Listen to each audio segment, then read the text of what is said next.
نحمده ونستعينه ونستغفره ونعوذ بالله من شرور أنفسنا ومن سيئات أعمالنا من يهده الله فلا مضل له ومن يضلله فلا هادي له وأشهد أن لا إله إلا الله وحده لا شريك له وأشهد أن محمدا عبده ورسوله أما بعد فإن خير الحديث كتاب الله وخير الهدي هدي محمد صلى الله عليه وسلم وشر الأمور محدثاتها وكل محدثة بدعة وكل بدعة ضلالة وكل ضلالة في النار فأعوذ بالله السميع العليم من الشيطان الرجيم بسم الله الرحمن الرحيم يا أيها الذين آمنوا اتقوا الله حق تقاته ولا تموتن إلا وأنتم مسلمون يا أيها الناس اتقوا ربكم الذي خلقكم من نفس واحدة وخلق منها زوجها وبث منهما رجالا كثيرا ونساء واتقوا الله الذي تساءلون به والأرحام إن الله كان عليكم رقيبا يا أيها الذين آمنوا اتقوا الله وقولوا قولا سديدا يصلح لكم أعمالكم ويغفر لكم ذنوبكم ومن يطع الله ورسوله فقد فاز فوزا عظيما وقال الله عز وجل بسم الله الرحمن الرحيم أولا يرون أنهم يفتنون في كل عام مرة أو مرتين ثم لا يتوبون ولا هم يذكرون سب سے پہلے تمام قسم کی حمد و ثنا بڑائی کبریائی اور بزرگی اس اللہ عز و جل کے لیے لائق و زیبا ہے جس نے ہمیں اور آپ کو اس دنیا میں پیدا فرمایا. بے شمار درود و سلام نازل ہو تمام نبیوں پیغمبروں اور رسولوں پر خصوصاً تاجدار مکی و مدنی احمد مصطفیٰ محمد مصطفیٰ صلی اللہ علیہ وسلم پر. حضرات خطبہ مسنونہ کے بعد آپ کے سامنے سورۃ التوبہ کی ایک آیت پڑھی گئی. رب العزت نے اس آیت کے ذریعہ ہمیں اور آپ کو احتساب نفس کی دعوت دیتا ہے کہ موت کے آنے سے پہلے خود ہمیں اپنی زندگی کا حساب رکھنا چاہیے. اللہ نے فرمایا اولا یرون انہم یفتنون فی کل عام مرۃ او مرتین، لوگوں کیا تم دیکھتے نہیں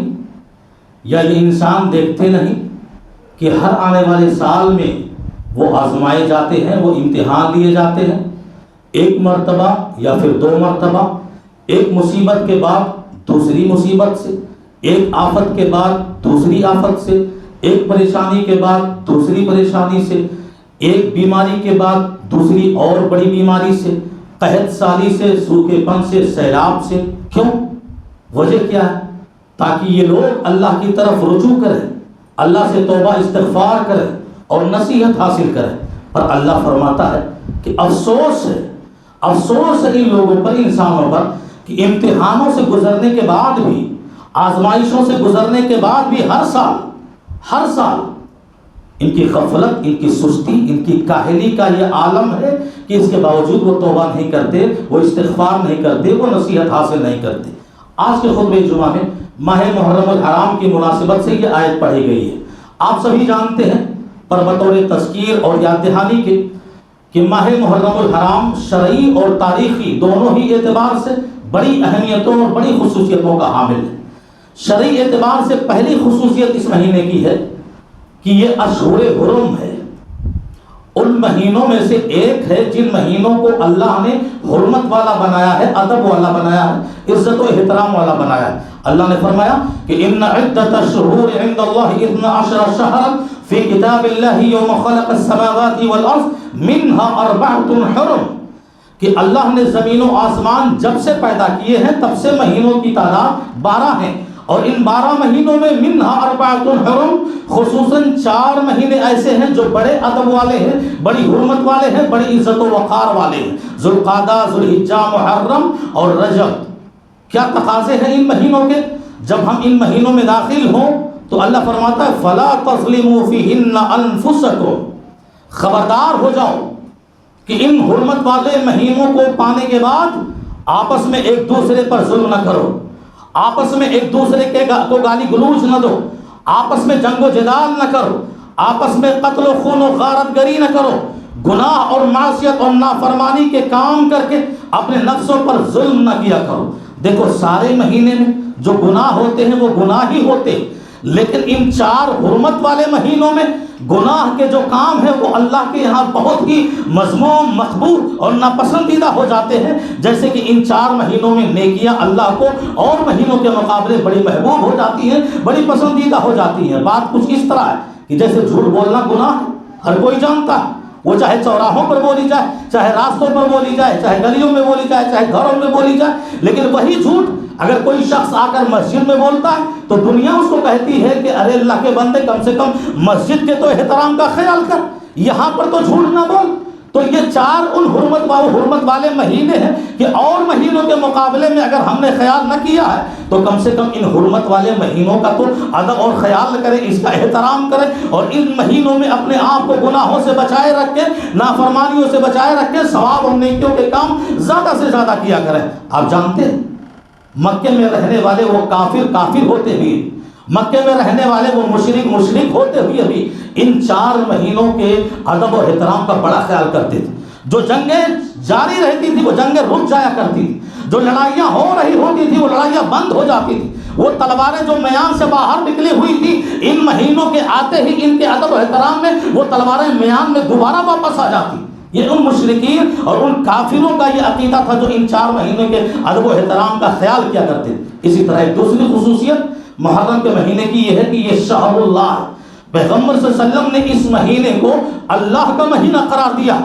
سارے مہینے، تمام مہینے اللہ ہی کے،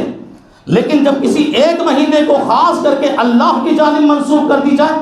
تو پھر اس ایک مہینے کی عظمت کو اور اس ایک مہینے کی حیثیت کو، اس ایک مہینے کے مقام اور مرتبے کو اور اس کی فضیلت کو لوگوں کو بتلانا مقصود ہوتا ہے۔ جیسے دنیا میں پائی جانے والی تمام وہ مسجدیں جہاں کہیں بھی ہو، ساری مسجدیں اللہ کا گھر ہیں، اللہ ہی کے گھر ہیں، لیکن خانہ کعبہ کو جب اللہ کی جانب منسوب کرتے ہوئے خصوصاً کہا جائے کہ یہ بیت اللہ شریف ہے، اس کا مطلب یہ ہے کہ تمام مسجدوں کے مقابلے میں اس مسجد کی ایک الگ سی موقع پہچان ہے اور اس مسجد کی ایک الگ سی عظمت اور حیثیت اور مرتبہ۔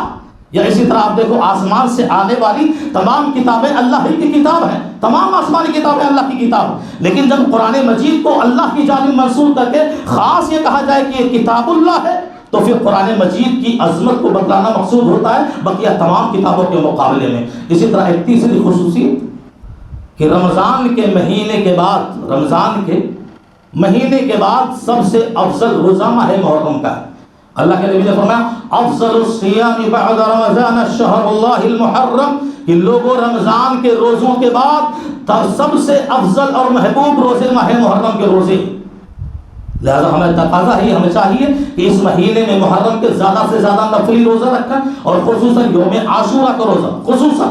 اور یہودیوں کے اختلاف میں نبی نے فرمایا تھا لأصومن التاسع، کہ اگر میں زندہ رہا، نبی صلی اللہ علیہ وسلم رمضان کا روزہ فرض نہیں ہوا تھا، اس سے پہلے عاشورہ کا روزہ فرض تھا۔ آپ مدینے میں رمضان کا روزہ فرض ہوا، اس سے پہلے آپ صلی اللہ علیہ وسلم مکہ ہی سے عاشورہ کا روزہ رکھتے تھے۔ اللہ کے نبی صلی اللہ علیہ وسلم نے ان کو معلوم پڑا کہ یہودی روزہ رکھتے، کہا یہودیوں کی مخالفت میں ایسا کرو میری امت کے لوگوں کہ تم 9 اور 10 2 روزہ رکھ لیا کرو،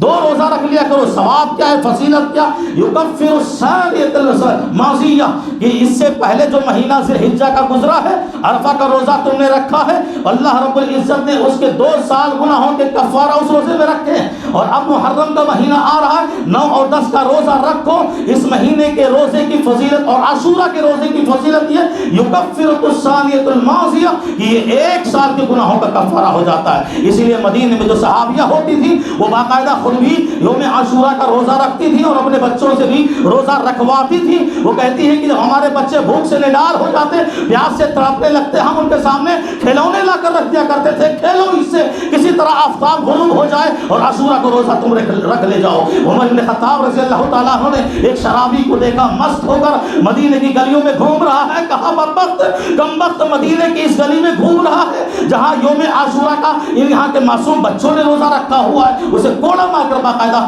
روزہ رکھنے کی اس فضیلت کو حضرت عمر بن خطاب نے بیان کیا۔ تو یہ شرعی اعتبار سے کچھ اہمیتیں تھیں جو آپ کو اچھی طرح پتہ۔ اسی طرح یہ مہینہ ماہ محرم الحرام جو ہے یہ تاریخی اعتبار سے بھی بڑی اہمیت کا حامل ہے۔ تاریخی اعتبار سے بھی آپ جانتے ہیں اسی مہینے کی 10ویں تاریخ کو اس دنیا میں رہنے والے تمام انسانوں میں سب سے بڑا ظالم اس دنیا کا سب سے بڑا متکبر، اس دنیا کا سب سے بڑا گھمنڈی، اس دنیا کا سب سے بڑا سفاح،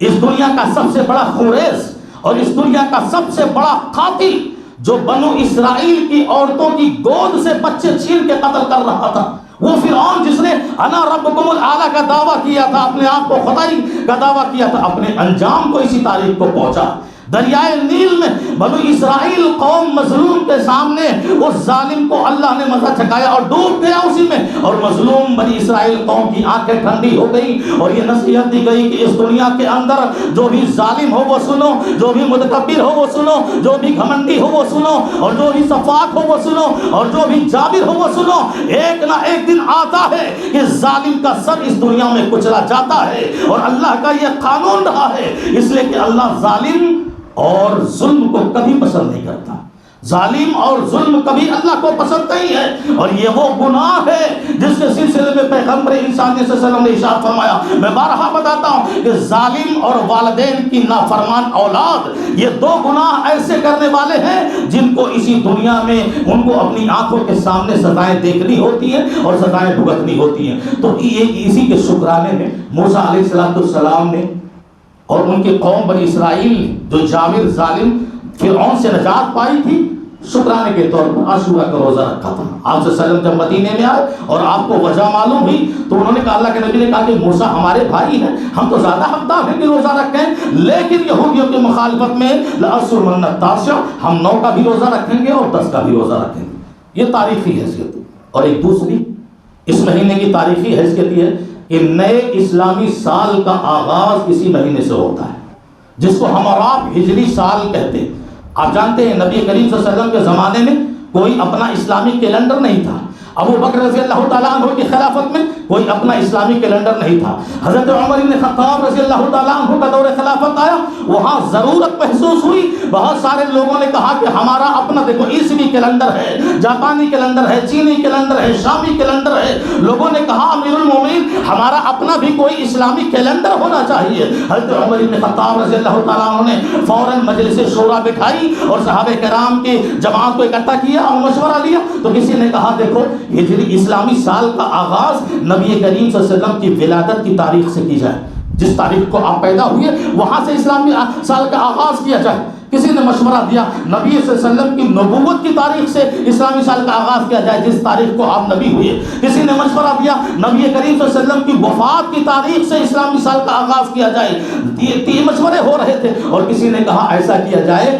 کہ ہجرت مدینہ کو بنیاد بنا کر اسلامی سال کا آغاز کیا جائے۔ حضرت عمر بن خطاب رضی اللہ تعالیٰ عنہ دور اندیش تھے، پچھلے خطبے میں آپ نے سنا ان کی ذہانت، ان کی فراست ایک الگ سی تھی، اور انہوں نے اس مشورے کو قبول کیا اور کہا دیکھو اس دنیا میں کسی کی ولادت اور پیدائش سے یا کسی کے وفات اور انتقال ہو جانے سے اسلام کو کوئی فائدہ اور کوئی جو ہے اچھائی اس کو نہیں پہنچتی ہے، لہذا ایسا کرو یہ جو مشورہ دیا گیا ہجرت مدینہ کا، یہ مدینے کی جانب آپ صلی اللہ علیہ وسلم نے ہجرت کیا، صحابہ نے ہجرت کیا، اسی تاریخ اور اسی مہینے سے محرم کے جس مہینے سے ہجرت کا آغاز ہوا تھا، ایسا کرو کہ اسی مہینے کو اسلامی سال کا آغاز بناؤ۔ کیوں؟ آپ جانتے ہیں ہجرت جب سال گزرے گا اور محرم کا مہینہ لوگوں کی نگاہوں کے سامنے آئے گا، ہجرت مدینہ تازہ ہوگی جو اسلام کی رفعت و بلندی کا باعث بنا، اور جو مسلمانوں کی قربانیاں جس میں شامل رہیں، صحابہ کی قربانیاں شامل رہیں، یہ اسلام سے تعلق رکھنے والا مسئلہ ہے۔ ہجرت کو یاد کریں گے لوگ، اپنے صحابہ کی قربانیاں یاد کریں گے لوگ۔ صحابہ صہیب رومی رضی اللہ تعالیٰ عنہ مکے کی سرزمین میں اپنے کمائی ہوئی محنت سے گاڑھی دولت اور سرمایہ لے کر جب مدینہ کو ہجرت کے لیے روانہ ہوئے، مشرکین مکہ راستے میں گئے، کہا صہیب کہاں جا رہے ہو؟ تم جا سکتے ہو ہجرت کو، پر یہ جو دولت ہے، جو سرمایہ ہے اور یہ جو مال ہے، یہ تم نے مکے کی سرزمین میں ہمارے درمیان رہ کر کمایا ہے، چھوڑ کے جاؤ یہ دولت، تمہیں جانا ہے تم جاؤ۔ صہیب رومی کہتے ہیں کہ لوگوں اگر ہجرت کے مقابلے میں اللہ کے خاطر، دین کے خاطر، رسول کے خاطر، اپنے عقیدے کی حفاظت محبت کے خاطر مکہ سے مدینہ جو ہماری ہجرت ہو رہی ہے، اگر اس کے بیچ میں یہ مال اور دولت دراڑ بن رہے ہیں تو لے جاؤ، تمہارے لیے یہ مال قربان ہے، تم اس مال کو لے جاؤ، یہ اللہ کی رضا کے لیے ہم جا رہے ہیں۔ خالی ہاتھ جا چکے، اور ابھی وہ صحابی مدینے میں پہنچے نہیں تھے، وہ یہ الہی کا پیغام آ گیا کہ اے میرے حبیب، تمہارے دربار میں ایک ایسا صحابی آنے والا ہے جو ہجرت کر کے اپنی ساری دولت قربان کر کے آ رہا ہے، وہ اپنی سارا مال قربان کر کے آ رہا ہے۔ اللہ کے نبی کو خبر ہو گئی، اور وہ صحابی جب آئے سہیل، اللہ کے نبی کھڑے ہو کر استقبال کرنے لگے، کہا ربحا یا سہیل، ربحا یا سہیل، اے سہیل تمہارا سودا اور تمہاری تجارت اور تمہارا کاروبار تمہارے حق میں نفع بخش ثابت ہوگا، مجھے پتا ہے تمہاری دولت چھین لی گئی، اللہ تمہیں اس سے زیادہ دولت عطا فرمائے گا۔ یہ ہجرت کا سودا جو تم نے کیا ہے اپنی دولت سے، یہ سودا خسارے والا نہیں ہے، یہ نفع والا سودا ہے۔ حضرت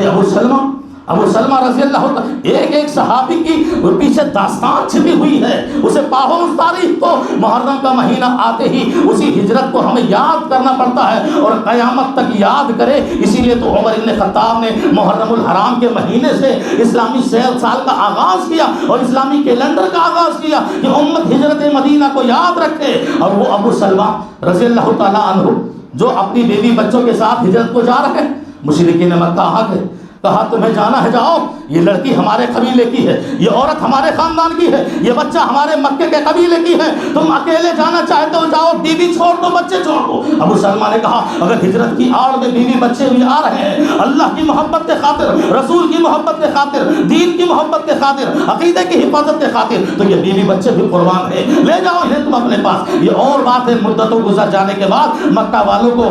سلمہ پہ ترس آیا اور انہیں بھی ہجرت کی اجازت دے دی۔ یہ وہ ہجرتیں ہیں اور یہ اللہ کے خاطر، رسول کے خاطر یہ وہ قربانیاں ہیں کہ محرم الحرام کا مہینہ آتے ہی ہمارے اندر وہ یاد تازہ ہوتی ہیں، اور یہ سبق دیتی ہے، یہ سبق بھی دے رہی ہے، یہ درس دے رہی ہے، یہ تاریخ ہمیں بتا رہی ہے کہ مسلمانوں زندگی میں جب بھی دین کے مقابلے میں دنیا کی کوئی بھی قیمتی سرمائے کا سودا کرنا پڑے کر جاؤ، پر اپنا ایمان بچا لو، اپنے اللہ کی خاطر، اپنے عقیدے کے خاطر دنیا کی ساری دولت قربان کر دینا، پر دیکھنا کہیں اللہ کے خلاف کہیں آواز اور اللہ کے خلاف کہیں قدم نہ اٹھانے کی جرأت کرنا۔ یہ ہجرت ہمیں اور آپ کو قربانیوں کی یاد دلاتی ہے۔ اسی طرح آپ دیکھو، ہجرت یہ کوئی معمولی نیکی نہیں ہے، بہت عظیم نیکی ہے یہ۔ حضرت عمر آئے اللہ کے نبی کے دربار میں، کہا ہاتھ یدک بایعت علی الاسلام، اے اللہ کے نبی اپنا ہاتھ بڑھائیے، آپ کے ہاتھ پر میں اسلام قبول کرنے کے لیے بیعت کرنا چاہتا ہوں۔ اللہ کے نبی نے ہاتھ بڑھایا، حضرت عمر نے دوبارہ اپنا ہاتھ اپنی طرف کھینچ لیا، پھر اللہ کے نبی نے ہاتھ بڑھایا، پھر انہوں نے اپنا ہاتھ اپنی طرف کھینچ لیا۔ کہا کیا بات ہے، ایک بار کہتے ہو ہاتھ بڑھاؤ بیعت کے لیے، اسلام قبول کرنے کے لیے، اور خود ہی ہاتھ کھینچ لیتے ہو، وجہ کیا ہے؟ کہا اللہ کے نبی میری ایک شرط ہے، میں بیعت کروں گا، اسلام کے دائرے میں داخل ہوں گا ایک شرط پر کہ میرے پچھلے سارے گناہ معاف ہو جائیں، مجھے مغفرت دے دی جائے، مجھے معاف کر دیا جائے، میری خطائیں بخش دی جائیں۔ اگر یہ شرط آپ کو منظور ہے تو میں اسلام کے دائرے میں داخل ہونے کے لیے تیار ہوں۔ رہے ہوں گے گناہ کیے ہوں گے بہت زیادہ، ان کو اپنے گناہوں پر افسوس رہا ہوگا، یہ شرط رکھ رہے ہیں۔ اللہ کے نبی نے فرمایا اما علمت یا عمر، اے عمر کیا تمہیں پتہ نہیں، اے عمر کیا تمہیں معلوم نہیں، ان الاسلام یہدم ما کان قبلہ، کہ اسلام وہ دولت ہے کہ جس کے دائرے میں داخل ہونے کے بعد گزشتہ اور پچھلے سارے گناہ اللہ معاف کر دیتا۔ وَإِنَّ الْهِجْرَةَ تَهْدِمُ مَا كَانَ قَبْلَهُ، اور ہجرت وہ عظیم نیکی ہے جس کو کرنے کے بعد مہاجر کے پچھلے سارے گناہ معاف کر دیے جاتے ہیں۔ وَإِنَّ الْحَجَّ يَهْدِمُ مَا كَانَ قَبْلَهُ، اور حج بیت اللہ وہ عظیم نیکی ہے کہ اس کو کرنے کے بعد حاجی کے سارے گناہ پچھلے معاف کر دیے جاتے ہیں۔ یہ اسلام ہے، یہ ہجرت ہے اور یہ حج ہے، یہ تین ایسی عظیم نیکیاں اللہ کے نبی نے بتلائیں کہ انسان کے کیے ہوئے پچھلے سارے گناہ معاف ہو جاتے ہیں اور معاف کر دیے جاتے ہیں۔ دیکھیں آج ہم ملک سے ملک ہجرت نہیں کر سکتے، ہمارے سامنے بہت سارے مسائل ہوتے ہیں، بہت ساری چیزیں ہوتی ہیں جو آڑ آتی ہیں، ہم وہ ہجرت تو نہیں کر سکتے کہ اپنا ملک چھوڑ کر کہیں اور ملک میں آباد ہو جائے، لیکن وہ ہجرت کر سکتے ہیں جو ہجرت باطنی کہا گیا ہے۔ شریعت نے ظاہری ہجرت کرنے کی اگر تمہارے اوپر پابندی ہے، نہیں کر سکتے ہو، کوئی مسئلہ درپیش ہے، باطنی ہجرت کرو۔ کیا ہے باطنی ہجرت؟ اللہ کے نبی صلی اللہ علیہ وسلم نے فرمایا المہاجر من ہاجر ما نہى اللہ عنہ، کہ مہاجر وہ شخص بھی ہے اور ہجرت کرنے والا وہ شخص بھی ہے کہ ان تمام کاموں سے اپنے آپ کو روک لے جس سے اللہ نے منع کیا۔ اللہ اکبر، یہ ہجرت تو ہر کوئی کر سکتا، اور اس ہجرت خبری یہ پیشین گوئی دی جائے، یہ بشارت اور یہ خوشخبری دی جا رہی ہے کہ مہاجر وہ بھی ہے جو اللہ کے منع کردہ تمام چیزوں سے اپنے آپ کو روک لے، اللہ کے خاطر، دین کے خاطر، عقیدے کے خاطر، ایمان کے خاطر اپنے آپ کو گناہوں سے، معصیتوں سے، نافرمانیوں سے، جرائم سے اور تمام غلطیوں اور خطاؤں سے اپنے آپ کو روک لے اور آگے قدم نہ جانے دے، یہ بھی شخص مہاجر ہے۔ یہ ہجرت تو ہم اور آپ سب کر سکتے ہیں، ہجرت اپنی جگہ پر ایک عظیم نیکی۔ اسی طرح یہ ماہ محرم الحرام تاریخی اعتبار سے ایک اور بھی اہمیت رکھتا ہے، وہ یہ کہ اسی محرم کی 10ویں تاریخ کو واقع کربلا پیش آیا۔ میدان کربلا میں نماز رسول حضرت حسین رضی اللہ تعالیٰ عنہ شہید ہوئے، اور شہادت کا یہ غم کسی ایک طبقے کو نہیں، پوری امت کو ہوا، پوری امت مسلمہ کو۔ سید شباب اہل الجنہ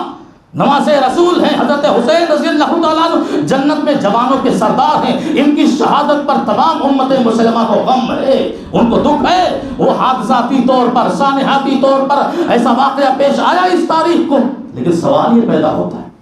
کہ حضرت حسین رضی اللہ تعالیٰ عنہ کی تاریخ شہادت، جو تاریخ کربلا کے نام پر صرف 10 اور 5 منٹ کی تاریخ، کھینچتان کے اسے 10 دنوں کا واقعہ، من گھڑت من کہانیاں اور اپنی مرضی سے صحیح روایتیں نکال کر غلط روایت اور غلط واقعات بیان کر کے اس کو کھینچتان کے لمبا کیا گیا۔ کیوں؟ کچھ تو راز ہے، کچھ تو بات ہے کہ اس امت کو ابو بکر یاد نہیں آئے، اس امت کو حضرت عمر بن خطاب رضی اللہ تعالیٰ عنہ جیسی شخصیت یاد نہ آئی جو محرم الحرام کی 1 تاریخ کو شہید ہوئے، اس امت کو عثمان غنی کی شہادت یاد نہ آئی، 40 روز تک بھوکے رکھے گئے، 40 روز تک پیاسے رکھے گئے، کسی کو ملنے نہ دیا گیا، مسجد نبوی جو خود کی بنائی ہوئی پختہ مسجد تھی، نماز پڑھنے سے روک دیا گیا، پانی کے لیے پینے کا پانی نہیں تھا، مدینے والوں کے لیے یہودیوں سے کنواں خرید کر کے وقف کر دیا۔ وہ شخصیت داماد رسول، 2 بیٹیوں کے شوہر، اور صدقہ اور خیرات سے خوش ہو کر غزوہ تبوک کے موقع پر اللہ کے نبی نے اس شخصیت کے سلسلے میں یہ ارشاد فرمایا تھا، ما ذر عثمان، کہ عثمان کا یہ صدقہ اور عثمان کی یہ خیرات اور عثمان کا یہ زکوٰۃ اور عثمان کا یہ مال کی قربانی اللہ کے نبی کو اتنا خوش کر بیٹھی کہ انہوں نے کہہ دیا اللہ کے نبی نے کہ جاؤ عثمان، تم آج کے بعد کچھ کرو نہ کرو یا نہ بھی کرو، اللہ نے تمہارے لیے جنت واجب کر دی ہے۔ عثمان غنی کی شہادت جو مظلومانہ طور پر پڑوسی کے گھر سے کود کر بلوائیوں اور فسادیوں نے قرآن کی تلاوت کرتے ہوئے ان کے گلے کو جسم سے الگ کر دیا، تلوار سے کاٹ دیا، عثمان غنی رضی اللہ تعالیٰ عنہ کی شہادت اس امت کو یاد نہیں آتی؟ کتنے مظلومانہ طور پر شہید ہوئے۔ علی شہید ہوئے کوفیوں کے نرغے میں آ کر، کوفیوں کی سازش میں آ کر۔ حضرت حسن جو حسین رضی اللہ تعالیٰ عنہ کے بڑے اور سگے بھائی تھے، کوفیوں نے زہر دے کے مار دیا، زہر دے کے مار دیا باقاعدہ۔ حضرت حسن رضی اللہ تعالیٰ جن کے سلسلے میں اللہ کے نبی نے فرمایا تھا یہ ہادہ سیدی، یہ میرا سردار ہے، اور آنے والے زمانے میں 2 بڑی لڑتی جماعتوں، مسلم جماعتوں میں صلح کرائے گا۔ اور اللہ حضرت حسن نے جب خلیفہ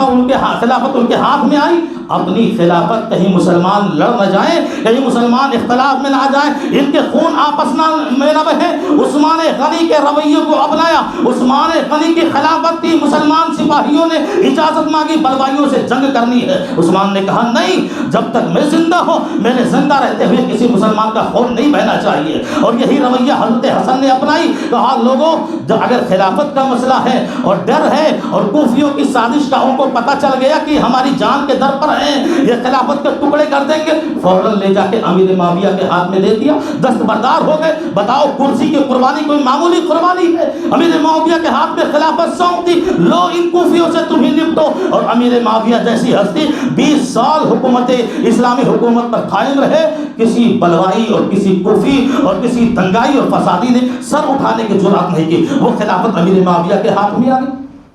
اتنی بڑی قربانی، حضرت حسن کو زہر دے کے شہید کیا گیا، وہ شہادت یاد ہے۔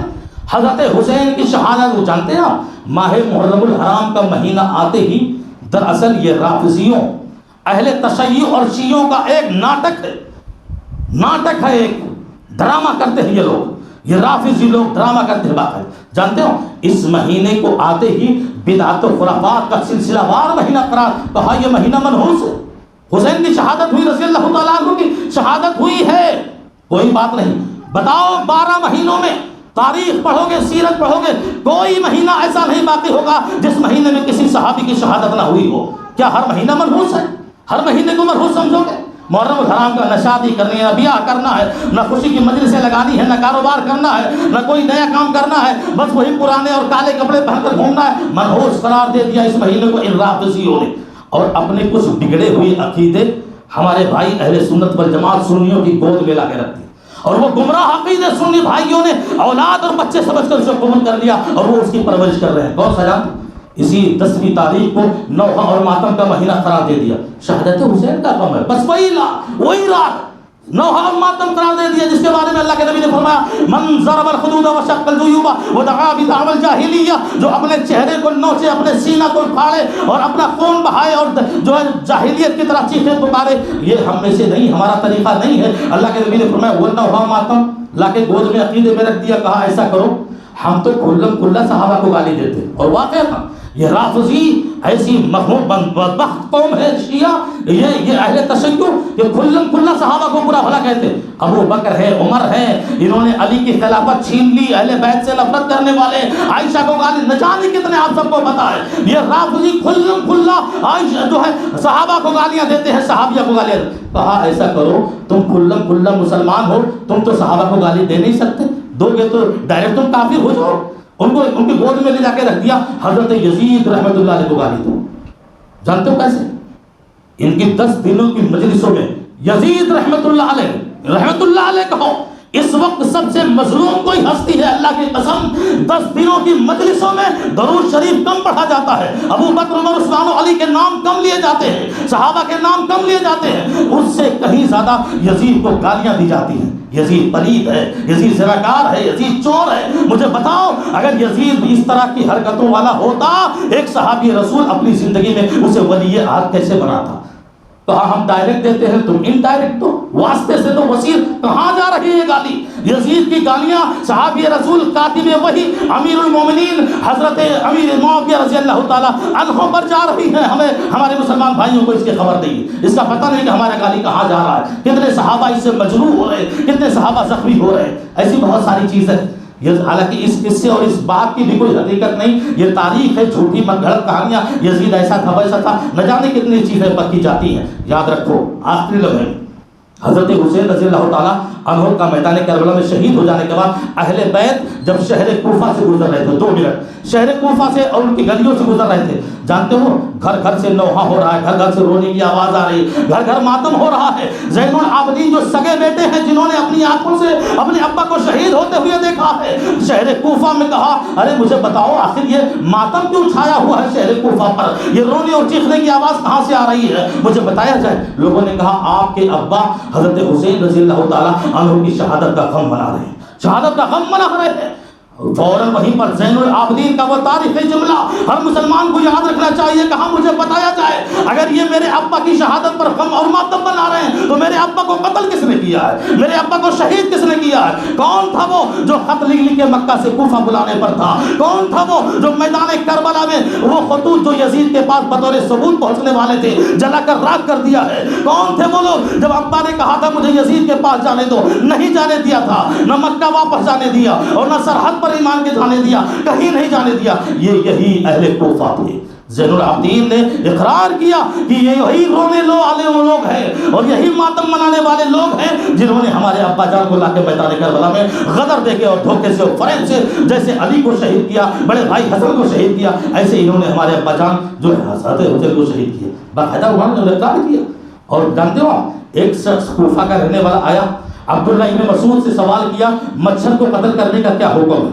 فتویٰ پوچھنے آیا مچھر کو قتل کرنے کا کیا فتویٰ ہے؟ عبداللہ ابن مسعود نے کہا مردود ذلیل ہے، میدان کربلا میں نماز رسول کو شہید کروا دیا، تب نہیں پوچھا کہ کیا حال ہے، اور آج مچھر کو قتل کرنے کا فتویٰ پوچھنے آ رہا ہے۔ الکوفی لا یوفی، یہ اہل کوفہ کبھی اسلام کے لیے مسلمان کے لیے وفادار نہیں ہو سکتے ہیں، انہوں نے ہمیشہ اسلام اور مسلمانوں کو نقصان ہی پہنچایا ہے۔ اب تم ماتم مناتے رہو، ہائے حسین ہم نہ تھے، ہائے حسین ہم نہ تھے، یہ نعرہ ہے رافضیوں کا، یہ شیعوں کا۔ افسوس کر رہے ہیں میدان کربلا میں حسین جب تم شہید ہو رہے تھے، اے کاش کہ تمہیں بچانے کے لیے ہم وہاں ہوتے، اے حسین ہم نہ ہوتے، ارے ہوتے بھی اگر تو 2-4 بار اور تم کر دیتے۔ حسین کو بچانے کی تمہارے اندر ہمت نہیں تھی، جرأت نہیں تھی۔ تمہاری نسلیں، تمہارے خاندان اور تمہارے رافضی وہ نسلیں ہیں جنہوں نے حضرت حسین کو باقاعدہ شہید کروایا، دھوکہ دے کر اور فریب دے کر۔ اب قیامت تک اپنے جسم سے خون بہاتے رہو، چہرہ نوچتے رہو، سینہ پھاڑتے رہو، تلواریں چلاتے رہو اپنے جسم پر اور خون بہاتے رہو۔ اللہ کی قسم قیامت تک حضرت حسین کے جسم سے نکلے ہوئے خون کا ایک قطرہ بھی جو تمہارے نسلوں پر پڑا ہے وہ کبھی صاف نہیں ہو سکتا، اور وہ کبھی اس سے تم جدا نہیں ہو سکتے۔ یہ ہمارے سنی بھائیوں کو ذرا سوچنے کی ضرورت ہے اور تاریخ کو سمجھنے کی ضرورت ہے۔ کہیں ایسا تو نہیں کہ ہم انہی رافضی کے گمراہ کن عقیدوں پر اور ان کے نقش قدم پر ہماری جماعت بھی چل رہی ہے؟ یہ بڑی سنجیدگی سے، یہاں لڑائی اور جھگڑے کی بات نہیں ہے، تاریخ کو سمجھ کر اور پھر ماہ محرم الحرام کی جو شرعی حیثیت ہے اس شرعی حیثیت کو سمجھتے ہوئے آپ اور ہماری اس مہینے کو گزاریں۔ اللہ رب العزت سے دعا ہے کہ ہمیں اور آپ کو زیادہ سے زیادہ اس مہینے میں اور خاص کر کے حرمت والے مہینوں میں گناہوں سے بچے رہنے کی اللہ توفیق عطا فرمائے، اور زیادہ سے زیادہ نیکیاں اور خیرات اور صدقات اللہ العالمین ہمیں اور آپ کو کرنے کی توفیق عطا فرمائے۔ ایک دوسرے پر ہمیں ظلم کرنے سے باز رکھے، ایک دوسرے کو دھوکہ دینے سے باز رکھے، ایک دوسرے کی بے ایمانی کرنے سے باز رکھے۔ اللہ رب العزت تمام وہ برائیاں جو ہماری عاقبت اور آخرت برباد کرنے والی ہیں ان برائیوں سے اللہ رب العزت ہمیں دور رکھے، ہماری زندگی گزرے ایمان اور ایمان کی تعلیمات اور اسلام کی تعلیمات میں گزرے، ہماری وفات ہو، ہمارا انتقال ہو الہ العالمین ایمان بالخیر پر ہو۔ وآخر دعوانا الحمدللہ رب العالمین۔ خطبے کے آخر میں ایک تو ضروری اعلان یہ ہے کہ ہمارے اور قریبی دوست آپ کے بیچ رہنے والے